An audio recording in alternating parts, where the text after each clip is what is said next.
नमस्कार, मैं सानिया और आप देख रहे हैं एमटी न्यूज। बाबा साहेब भीमराव अंबेडकर बिहार विश्वविद्यालय यानी कि BRABU का 25वां दीक्षांत समारोह सोमवार को ऐतिहासिक और भव्य अंदाज में संपन्न हुआ। इस मौके पर बिहार के राज्यपाल और कुलाधिपति आरिफ मोहम्मद खान मुख्य अतिथि रहे, जबकि जम्मू कश्मीर के उपराज्यपाल मनोज सिन्हा विशिष्ट अतिथि के रूप में शामिल हुए। कार्यक्रम में कुल 8,431 पीजी छात्रों को डिग्री, 96 PhD शोधार्थियों को प्रमाण पत्र और 56 मेधावी स्टूडेंट्स को गोल्ड मेडल प्रदान किए गए। खास बात यह रही कि गोल्ड मेडल पाने वालों में 39 छात्राएं शामिल थी। समारोह की शुरुआत भव्य शोभा यात्रा से हुई। सोमवार को संबोधित करते हुए राज्यपाल आरिफ मोहम्मद खान ने विपक्ष की संसद में की गई अमर्यादित टिप्पणी पर भी कड़ी आपत्ति जताई है।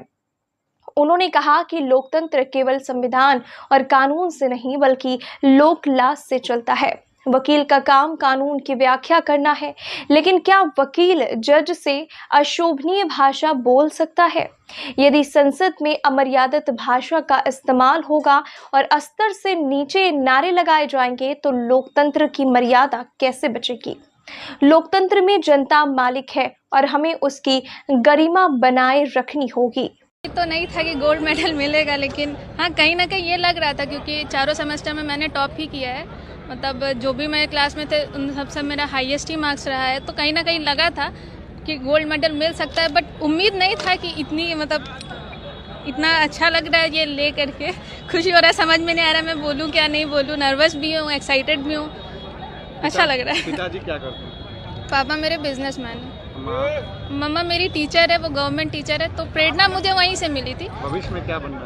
उन्हीं के जैसे टीचर, प्रोफेसर। हाँ, को प्रणाम करता हूँ। सबसे पहले सभी ग्रेजुएटिंग स्टूडेंट्स को तथा उनके टीचर्स को और यहाँ मौजूद सभी अभिभावकों को हृदय से बधाई देना चाहता हूँ। सभी विद्यार्थियों के उज्जवल भविष्य की कामना करता हूँ।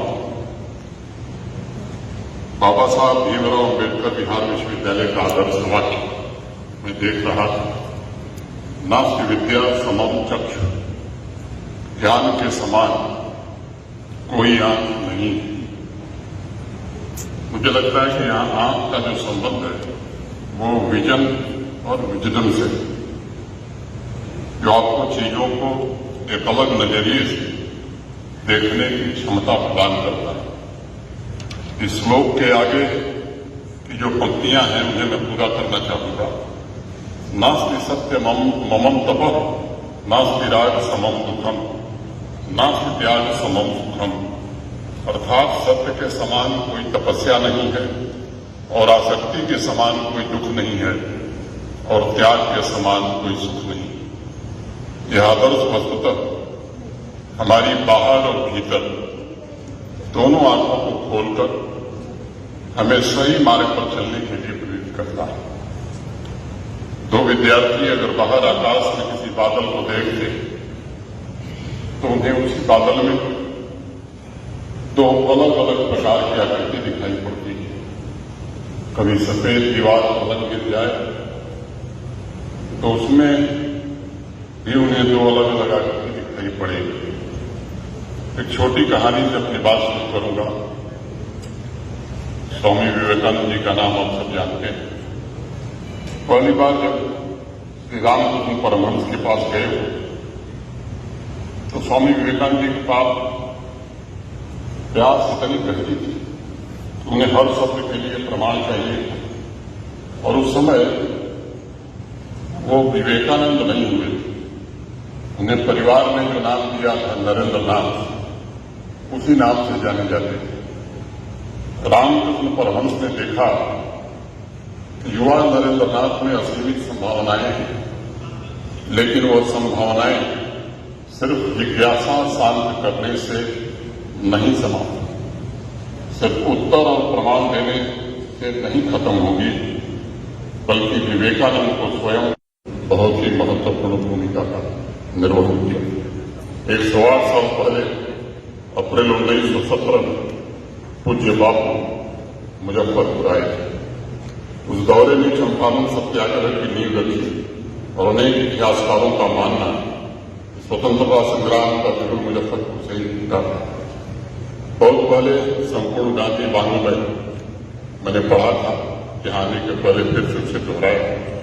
बापू का 12 अप्रैल 1917 का पत्र जो है उन्होंने उस समय के तिरहुत के कमिश्नर एल.एस. मार्शल को लिखा था और मुजफ्फरपुर के ही रहने वाले बाबू दया प्रसाद सिंह के मार्फत उसे भिजवाया। बापू ने कहा था कि वह नील की खेती करने वाले किसानों की दशा के बारे में बातचीत करने के लिए कमिश्नर से मिलना चाहते। मुजफ्फरपुर से ही 13 अप्रैल 1917 को उन्होंने दोबारा पत्र लिखा और 15 अप्रैल 1917 को उन्होंने अपने चचेरे भाई मदनलाल गांधी को पत्र लिखा और कहा कि यहाँ का मामला जितना उन्होंने समझा था उससे अधिक गंभीर है।